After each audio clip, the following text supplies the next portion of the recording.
glucose above a certain concentration is absolutely toxic. Glucose above a certain concentration damages tissues, it damages cells, it damages lipid rafts, it damages cell organelles. It's bad stuff. We don't want glucose damaging our important vital cells. That a mixed macronutrient diet is absolutely contraindicated.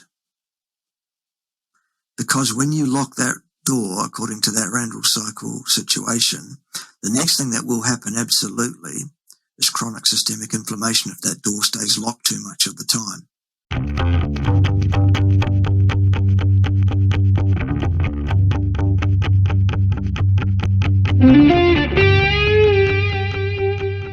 Welcome to the Recovery and Transformation Podcast, the show that links personal health with societal well-being. I'm your host, Samir Dosani. I'm an activist, a PhD student, and a health coach based out of Johannesburg, South Africa. This show explores the root causes of disease and talks about how people are recovering and transforming every day. Hi, and welcome to another episode. My guest today is Professor Bart Kay. Bart is from New Zealand and has a number of advanced degrees, some of which he'll mention in this interview. On the surface, this is a discussion about the carnivore diet, which Bart is an advocate for, and some of the controversial issues around that diet. But what I really like about this interview is that it's fundamentally about something deeper. What should the relationship be between trust and distrust in a student? How much should we just accept from our teachers and from the media in general? And how much should we push back and look for better answers?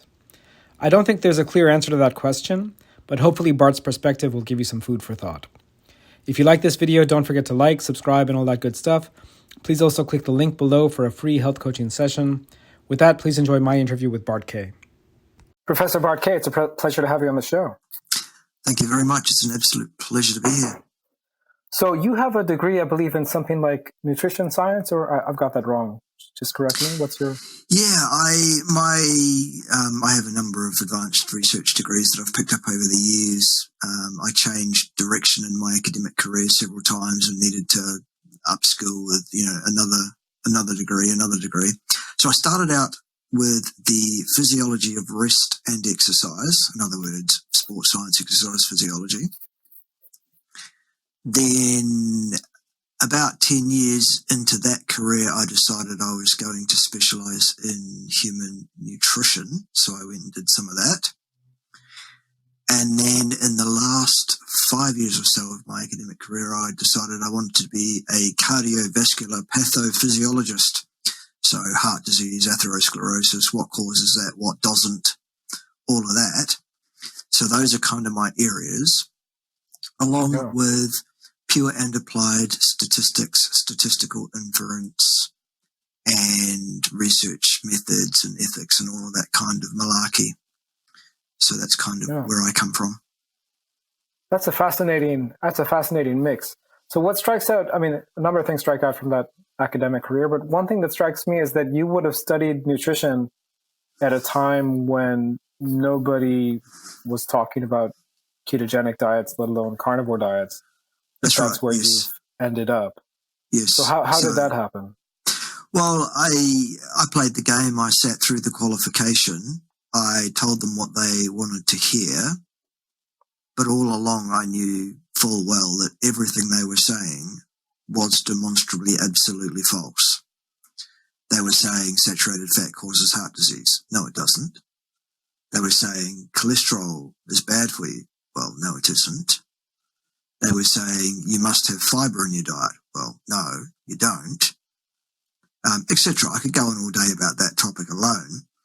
But at that time, I needed to get the qualification so that I would have the credence to be able to lecture that topic.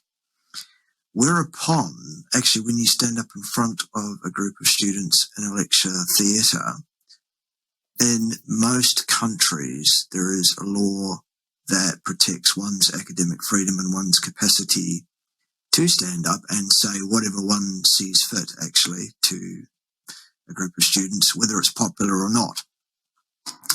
And then that leads me to a conflict with management, because they have things called curriculum documents where they say, we need you to stand up and say saturated fat is bad. And I turn around and say, I'm not going to say that because it isn't so.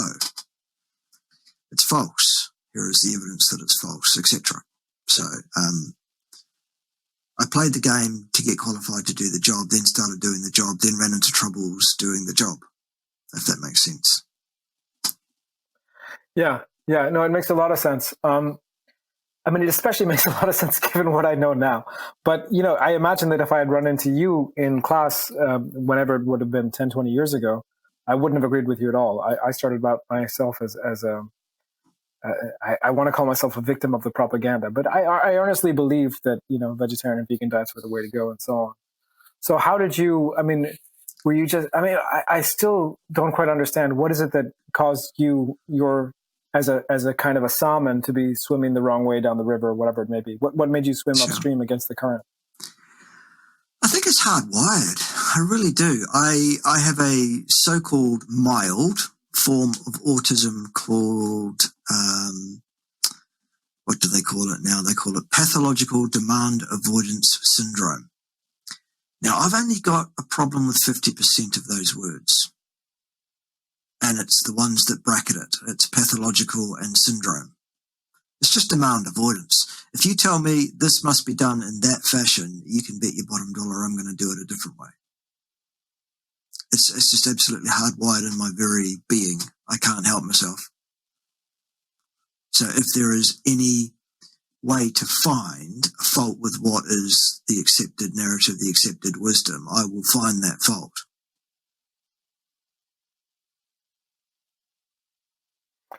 So it's just by your nature to be cantankerous is what I'm hearing. And when you heard these things, you looked into it, you did your own research, and the things that were sort of true, you accepted to be true, but unfortunately most of it was not true. Yeah. Correct? That's it. Yeah, that's it, pretty much. Okay, first of all, something has to hit a hot button for me that doesn't sound like it makes sense. That doesn't sound right. Tell me more about that. And when I was a student, asking questions of the lecturers, tell me more about that, tell me more about that, were often frustrated with fluff, non-answers, directs, stuff that was like, well, hang on, I could either start the stand-up brawl in class with the lecturer, or I could go, okay, fine, you're doing your best. It's not good enough. I'll go and do my own research. So I did. Yeah. Yeah. And I don't want to spend too much time on this part of the conversation because I have an interview coming up with Belinda Fetke, who will no doubt give us her, she's done a lot of research into this, but how is it that you think, how did nutrition science get it so bad? How did mainstream nutrition science go off on such a bad foot? Yeah, it's one of the areas that lends itself very, very fully to financial interests of various groups, various people that want to lobby various powers that be. There's a very powerful force that has not only a bottom right-hand corner in terms of money to subserve, but also an ideology. And that ideology even runs to the extreme of being a theology for a lot of people in and of itself. And in fact, there are several actual theologies that do buy into the ideology as well, particularly that one based around Loma Linda, for example. That's a clear example of a theological group who've taken on the ideology of veganism and vegetarianism and a want to steer people away from eating what is ostensibly the appropriate species-specific diet for a human being, and it is hypercarnivore. How is it wrong? How has it got wrong? It's got wrong because the science of human nutrition is absent. There is none. You cannot go to the peer-reviewed literature and find properly designed, properly randomized, properly powered, properly tenured, properly observed, disciplined metabolic ward lock-in studies of an interventional nature with human beings as the research subjects. You simply cannot do that work. It's not ethical, it's not practical, it's not financially viable. There is no way we will ever be able to establish irrefutably cause and effect. This aspect of diet causes this outcome, that aspect causes that. All we can ever do is look at associations between things. And that brings in the epidemiologists, because that's all the research, that's all we've got in terms of hard health outcomes in human beings, is epidemiology. And that has that's a whole nother can of worms in terms of how epidemiologists in human nutrition comport themselves, how they behave, the procedures they undertake, the statistical smoke mirrors, misdirect, look over there, shiny thing, the stuff they do to make what are ostensibly almost zero differentials look massive. Yeah. Yeah, I just want to reiterate what you said just in case anyone missed it. So what you're saying is that in order to really make conclusions about nutrition, we would have to do long-term, like 20, 30 year studies with either putting people in a metabolic ward or having someone follow them around with a pen and paper and note down everything that they're eating and to track outcomes. These kind of studies are extremely expensive and they're not practical and they're never going to happen. Some metabolic ward studies did happen ages ago, but maybe they were looking for the wrong things when they did those. There was the problems with those as well, right? I mean, I'm talking about Ansel Keys working with what are they called? Conscientious resistors to the war and so on. Yeah. But so given that that's not going to happen, what you have are these weird associational studies, which always have confounders. The most important confounders being the healthy user bias and maybe the unhealthy user bias as well. Yeah. Right. So have I got that more or less right? Yeah. Yeah. And then you will also find that epidemiologists will invariably make several decisions in the way they talk about their data, which are absolutely, with malice aforethought, designed to mislead you. The first thing they will do is they will adjust their outcomes. Now, as a scientist, and a scientist with more than a quarter of a century of experience in science, doing science, publishing science papers, undertaking experiments, I can tell you that, I'm pretty well qualified to comment on what scientists do. And here's basically what it is. What scientists do is they plan, design, and put together experimental interventional programs to inform on aspects of cause and effect in the real world. They then make observations under discipline and control, and they report what they observed. Pretty much. Here's what an epidemiologist does, at least, one in the area of human nutrition. Don't bother with controlling anything, because you can't anyway. So just let it be what it will be. Let people do what they're going to do. Let them smoke, let them drink, let them exercise more or less, let them get fat, let them be thin. Let them do what they will do. Just observe them, naturalistic observation, and collect all the data. Then adjust the data once you've collected it. In other words, take the data you've collected, screw it up, throw it over your right-hand shoulder into the ash can and say, I'm going to make up some other stuff instead that suits my ideology and suits my source of funding. As soon as you adjust an observation and report something other than what you actually observed, I'm sorry, you're not doing science. That's anti-science. That's propaganda.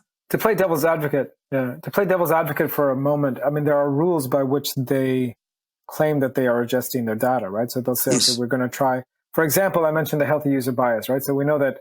I mean, I don't know this for a fact because I don't have the data at the tip of my fingers, but I imagine that I imagine that vegetarians are less likely to smoke. Let me put it that way, right? To be smokers. Correct. Than the general Yes. population. Correct. Yeah.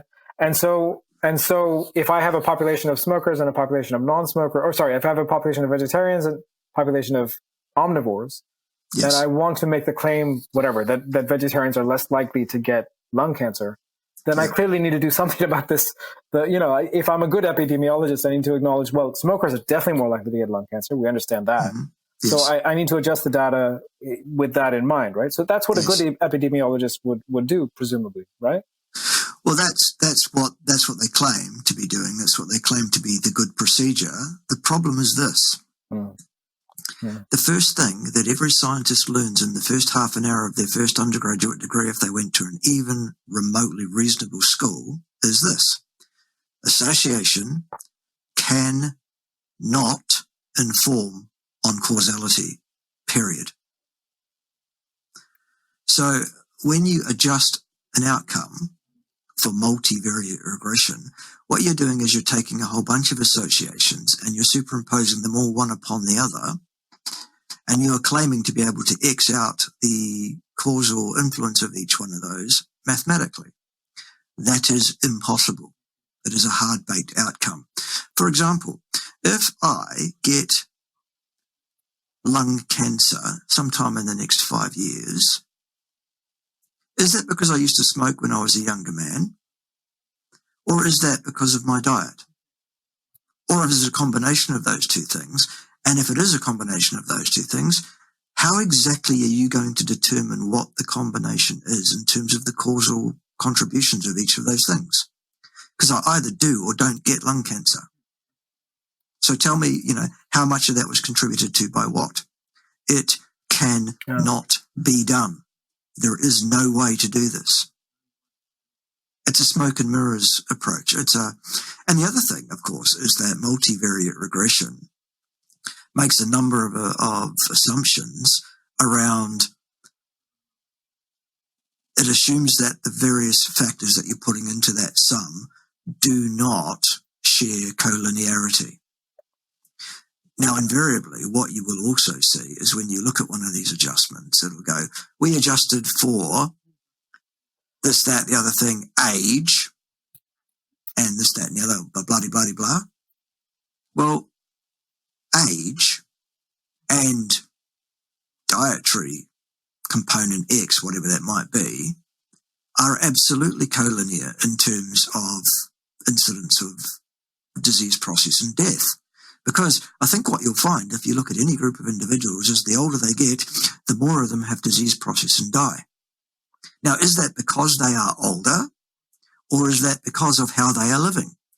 And if it's a combination of both of those things, please tell me how to calculate exactly which is which. It cannot be done. This is nonsense. So what I'm hearing you say, Bart, is that epidemiology, perhaps in general, but certainly nutritional epidemiology, is kind of junk science pretty much across the board. It's not junk science, it's anti-science. It is the furthest thing from science there is.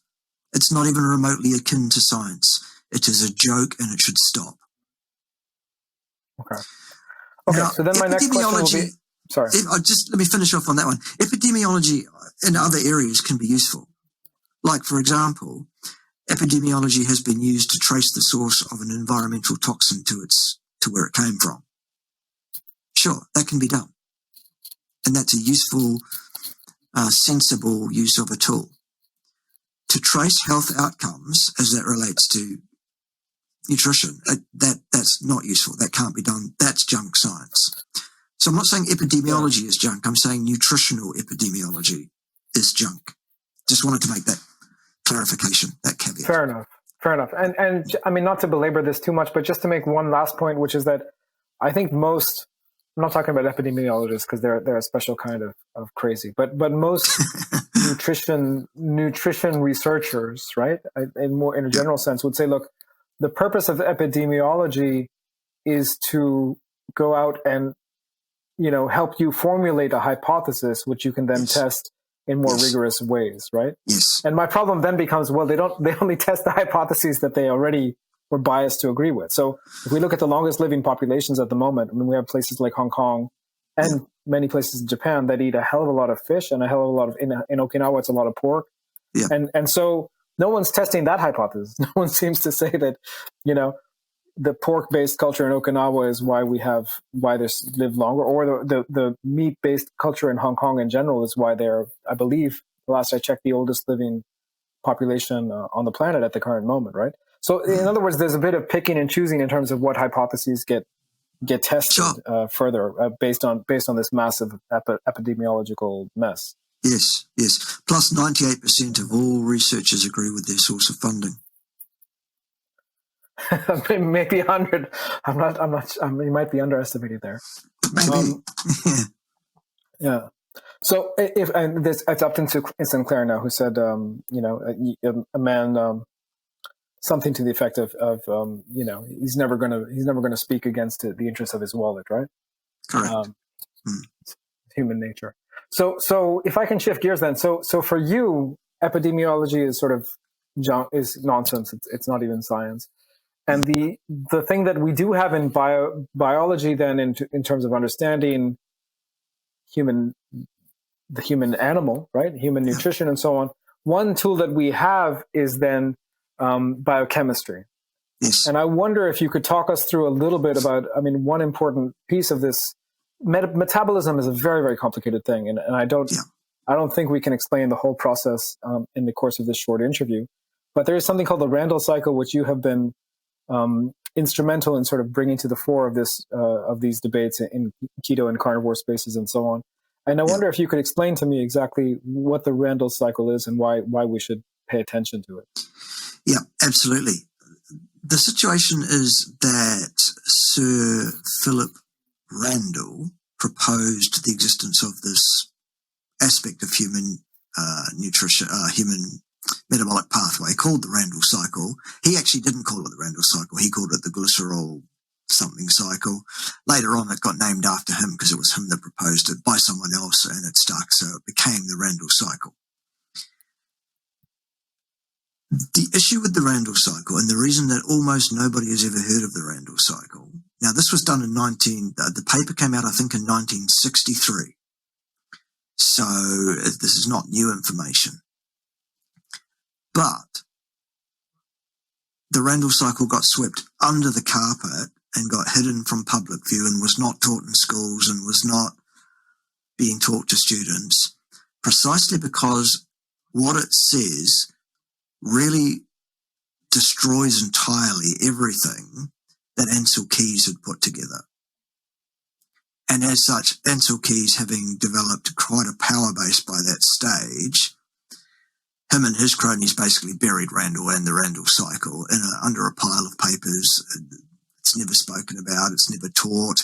It's not part of nutrition science. It's not even part of it. It's something that's been ignored. It's become this thing.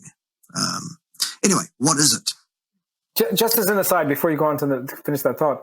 So Ansel Keys was a pretty awful guy because it seems like all of his rivals over the years, he tried to bury, right? There was a guy in England as well that he really, about the theory of someone who was arguing that it's actually the carbohydrates and the triglycerides that you need to worry about and not total cholesterol, right? So it seems like that was just his personality, that he was just out to bury anyone who he disagreed with. Yeah, that, and there was a lot of money involved, and he was paid a lot of money to go the route he went, etc. And let's not forget, by the way, that Ansel Keys was a fish physiologist, not a nutritionist. And an economist. Well, that too. Yeah. But I mean, primarily that, his claim to fame in the sciences was he was into the physiology of cold water fish, not humans and not nutrition. Anyway, that's for another day. The Randle cycle, here's what it is. Basically, the first primary things that you need to understand, the underpinnings of the thing, are that glucose above a certain concentration is absolutely toxic. Glucose above a certain concentration damages tissues, it damages cells, it damages lipid rafts, it damages cell organelles, It's bad stuff. We don't want glucose damaging our important vital cells. If the cells of our body have sufficient energy in them to undertake the day-to-day business of a cell, the last thing they want is then to have is a whole bunch of sugar pouring into that cell according to a concentration gradient under the influence of a lock and key mechanism, for example, insulin in the GLUT4 transporter. So if a cell becomes replete with energy, either in the form of fat or carbohydrate or a mixture of both of those, to a certain level, then what that cell will do, and here's the analogy I use. A lot of people around about our age, Samir, will remember the old style door locks that you would put the key into, and you would turn the key slightly to stop someone putting a key in the other side of that lock and opening that lock. And if the key was not locked or was, you could actually push the key on the inside out with the key from, you could do all of that. It's kind of like that. What happens is the cell on the inside goes, there's enough energy in this cell. We do not want any more glucose inside the cell because that would damage the workings of the cell. Let's lock the doors. And that's basically what the Randle cycle is. So of the three influences that will cause that door to lock on a cell, fat alone is the weakest activator of that mechanism. Carbohydrate alone is the second or middle most powerful activator of that lock mechanism. And any mixture of carbohydrate and fats is the single most powerful activator of that mechanism and will lock that door quicker and more fully, lasting longer than anything else of the other two.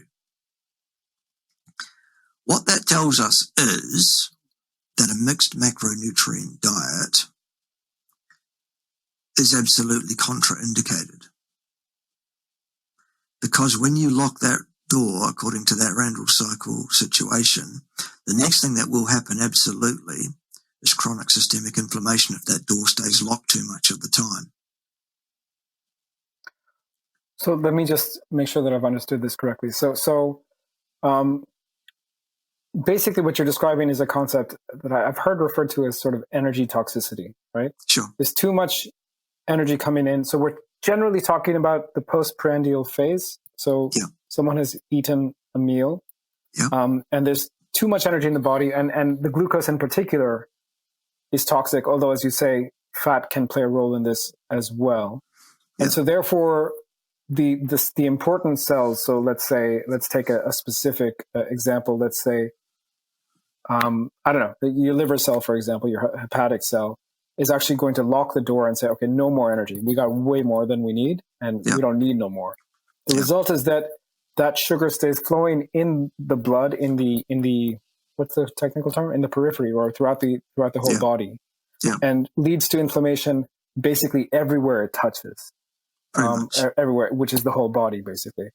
Am I describing it more or less correctly? Yeah, pretty much. I mean, the situation is that when you think about it like a complex, important, functional cell is to be protected, and if you're gonna have a sacrificial pawn, the sacrificial pawn is going to be the red blood cells, the white blood cells, and the epithelial cells of the vascular tree, because all of those cells can be replaced much more easily, much more rapidly, on a much quicker turnaround.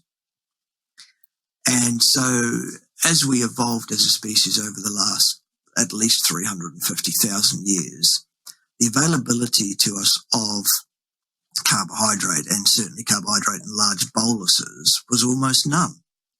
And so it was very, very rare that our body was challenged by a huge influx of glucose at any given time. So when it did happen, okay, that's what happened. The Randle cycle kicked in. It protected our cells from the damage that they would otherwise experience. And the red cells took the hit. No big deal, because it happened rarely. In modern society, we're doing it 5, 6, 7 times a day, every day of our stupid lives. We're pouring carbohydrates down our neck without let or hindrance. And the Randle cycle doors are being locked on our cells because of that. And when you do that, they'll remain locked for several hours before they unjam, if you like.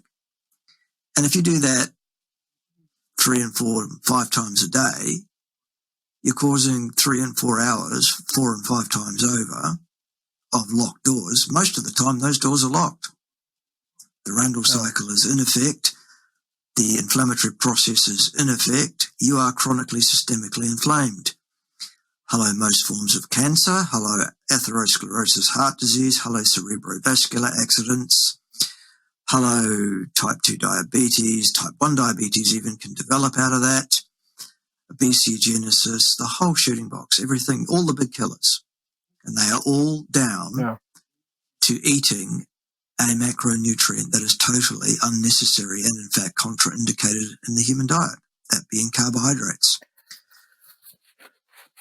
Yeah.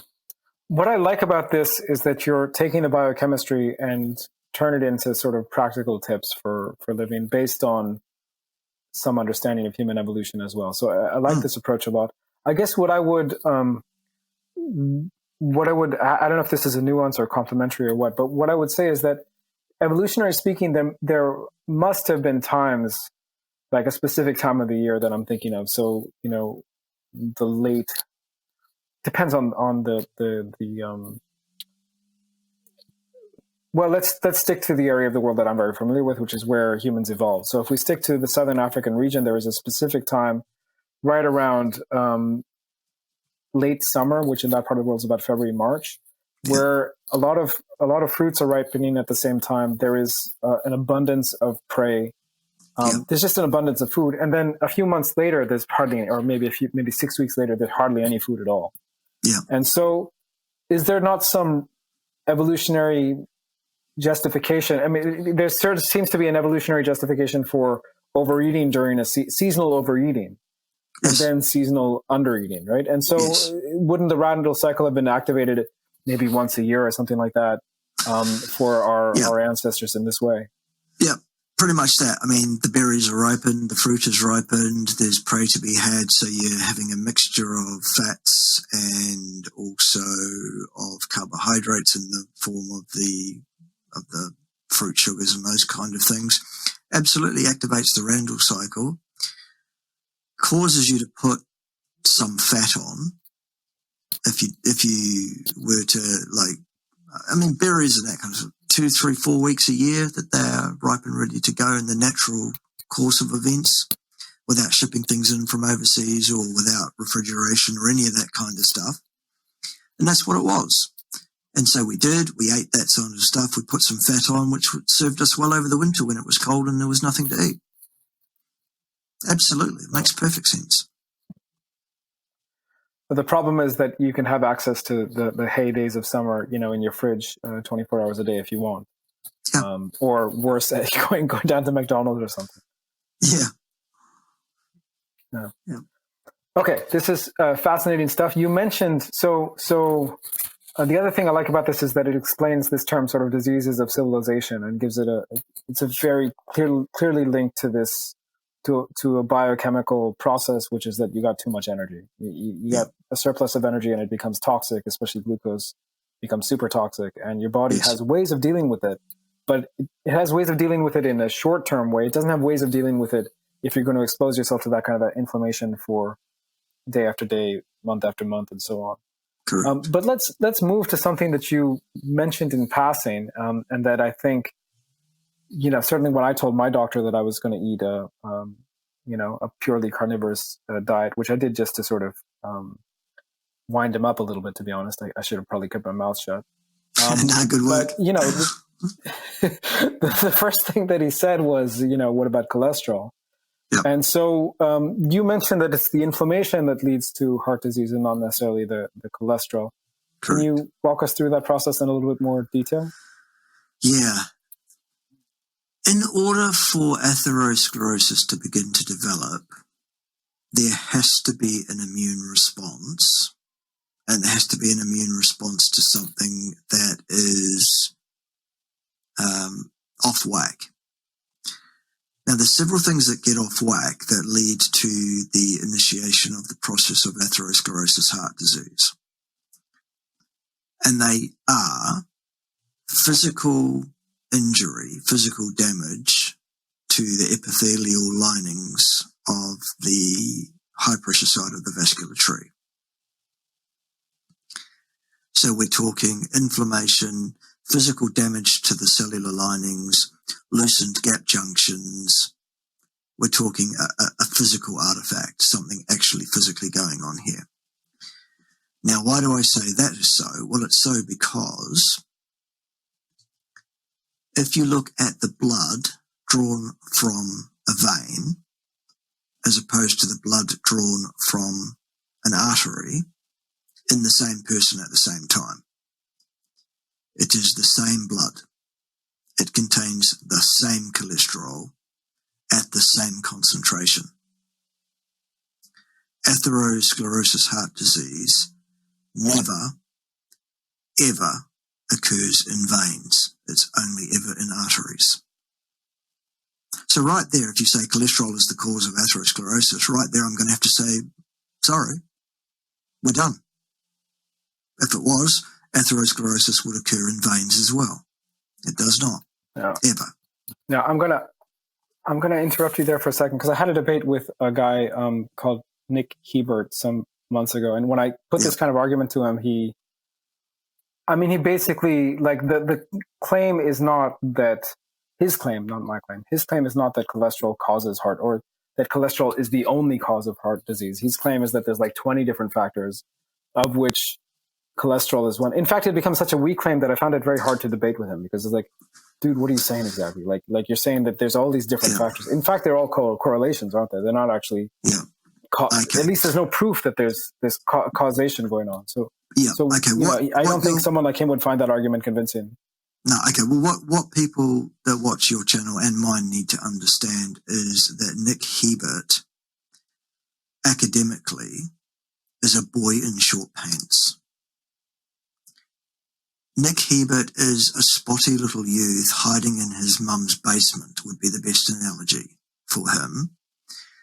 He thinks himself to be awfully clever, but he is completely and utterly out of his depth. He has no idea what he's talking about, and actually no basis.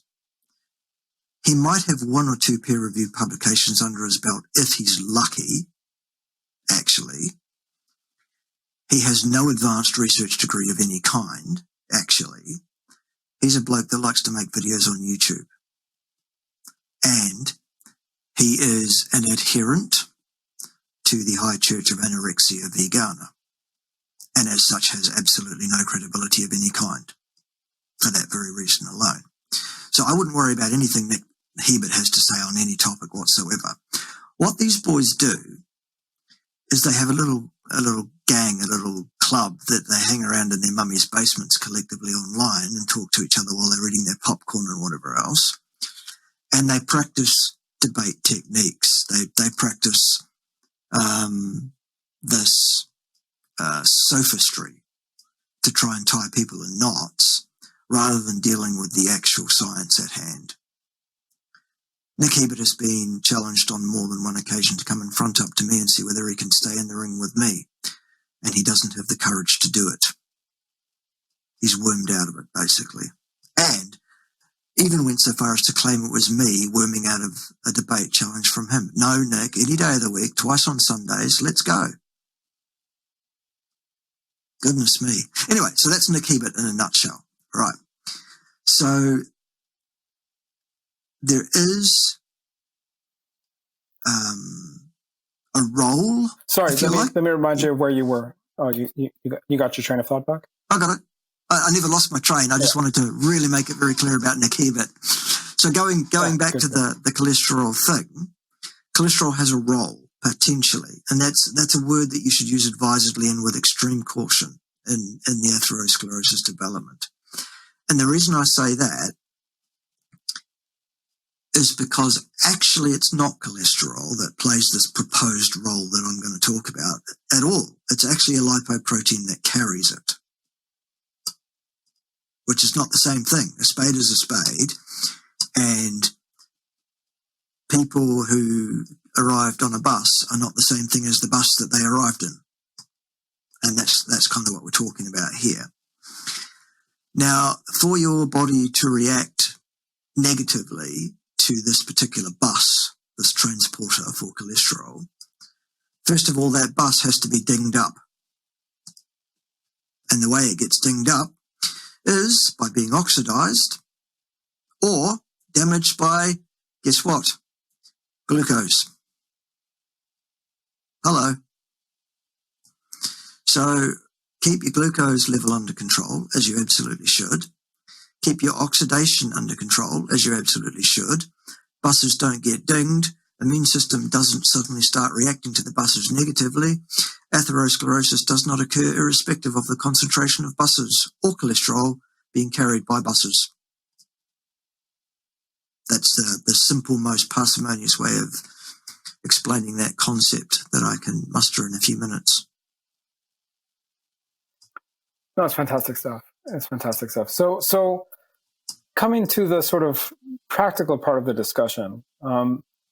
So, I mean, let me tell you how I'm beginning to put together this story, and you can correct me. We are all sort of the victims. I'm using the word victim perhaps more than I should, but we're all the victims of food cultures that have evolved to a greater or lesser extent to deal with times of scarcity, to deal with times of barely being able to survive, right? Sure. And if we look at some of the most notable, and I have a whole interview with some noted Indian nutritionists and food historians on how this story unfolded in India, but it unfolded in similar ways in other parts of the world, that there was people were basically made into slaves in different forms, either through colonialism or through kingdoms and so on. And one part of being a slave is that you don't get to eat really nice food. But being human, you have to sort of live with what you have and spice it up. And so as a result, I think we have food cultures that are really based around this combination. First of all, they're based around carbohydrates, but they're also based around a combination of carbohydrates and fats, because that's what was making us feel good. Because we couldn't, we being the plebes, the working classes in general, didn't have access to good quality nutrition. And unfortunately, now we have been so brainwashed in these various food cultures of ours, that we now think that eating some of those plebe foods, some of those foods that we were forced to eat because we didn't have a choice, is actually the healthiest way to eat. And given that context, given that culture, it becomes really, really tough to tell people, look, guys, all you got to do is eat more meat and eat it maybe once a day, twice a day at the most. And that's really all. It's not rocket science here, right? But when I give that kind of message, people think I'm speaking Martian or something. Is that the same kind of picture that you're encountering? Yeah, there is a huge countercurrent of disinformation out there, and it's people standing up on their hind legs and authoritatively, confidently claiming things to be so that absolutely are not so. And it's difficult for members of the public to be able to wade through this torrent of excrement to work out what is correct and valid and what isn't. And frankly, most of them don't have the inclination or energy to do so. And we have developed a society where, for some reason, scientists are put up on a pedestal and we're told to trust the science. You've got no hope of understanding this. It's well above your station. You just need to take my word for it. I'm the scientist, sort of thing. Well, hang on a minute. Questioning the science is precisely how you do science. Not deifying someone who says, I am the science, for example. Because anyone who says, I am the science, is not. Yeah.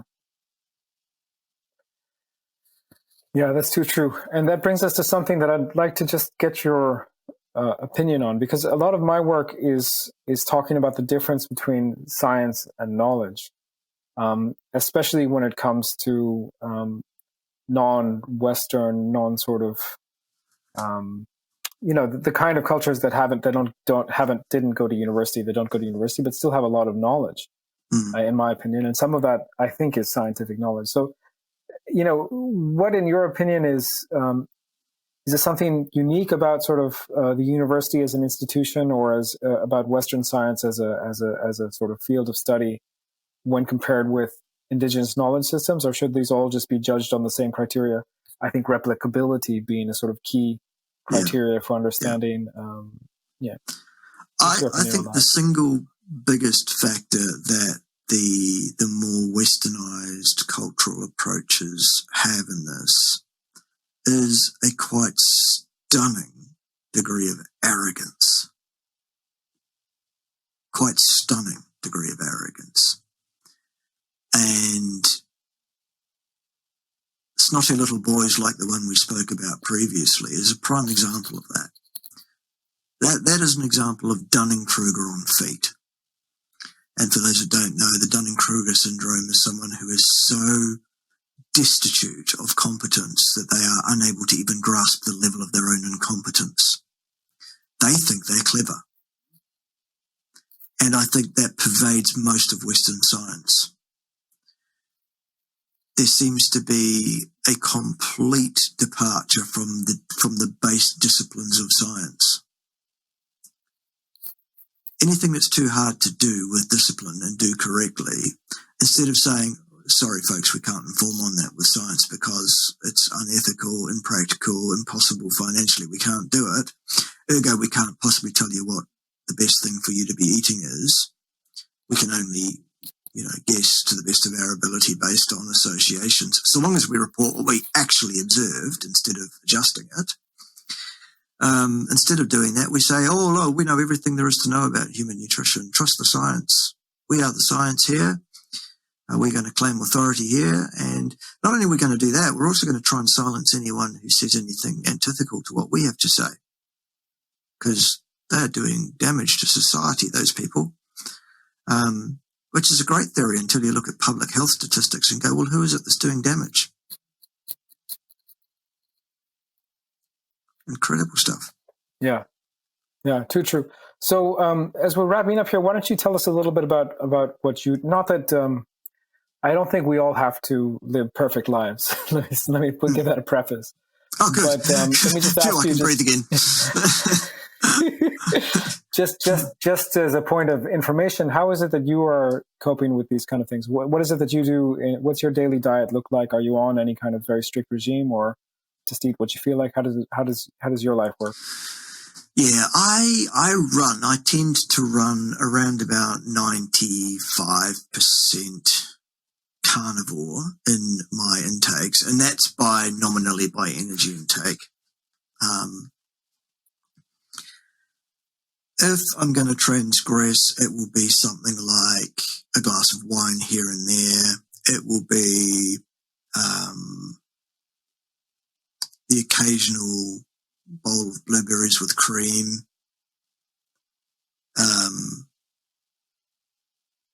Those kind of things. Certainly no vegetables.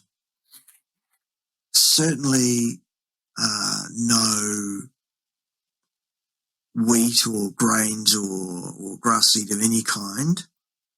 No baked products, no manufactured products of any kind to speak of. Probably on a good day where I'm adherent to the 100% level, it's going to be the muscle meat. I don't eat organs, by the way. Muscle meat and associated fat of usually beef. Beef is about 80% of my intake. And the other 15% in total is made up of lamb, pork, chicken, fish, and other seafood, for example. But the vast majority of everything that goes in is beef and beef fat. I will add additional butter to taste. I salt everything to taste. That's about it. And I will eat once a day, usually around about 4 in the afternoon my time, certainly before the sun goes down if I can possibly arrange that. Yeah. And that's you haven't yet died of scurvy, I see. No, I haven't died of scurvy. I haven't died of any kind of deficiency syndrome either. Neither have I had constipation for 7.5 years. Neither is there any sign of bowel cancer or any of those other things that I would have got, absolutely on this carnivore diet, which is reckless and dangerous. And, I'm one of not only tens and hundreds of thousands, but probably millions now of N equals ones that all add up to, a lot of people say that anecdotes are not data. Well, actually, a bunch of anecdotes collected under some kind of discipline actually are data. That's what data is. So, we have data here. We don't have scientific data, but then neither does anyone antithetical to us. People that say we have all this data about human nutrition. No, you don't. Show me an experiment. Yeah. Bart, for me as an ex-vegan health coach who now specializes in sort of keto and carnivore diets, a lot of people come to me and they ask, they're just afraid. I mean, they're not doing well. They come to me only when they have very serious health concerns. I wish they'd come to me earlier. Yeah, me too. Often their digestion is just completely shot. Yeah. But often they're just really, really afraid about making this kind of a change or any kind of a change. What would you say to such a person? Someone who can see the academic merits in what we're discussing, but doesn't feel confident enough to make those changes. What would you say to such a person? For me, it's quite simple. It's like, well, have a look at where you are now. Is that where you want to be? No. Well, let's try something different. It can't get that much worse, can it?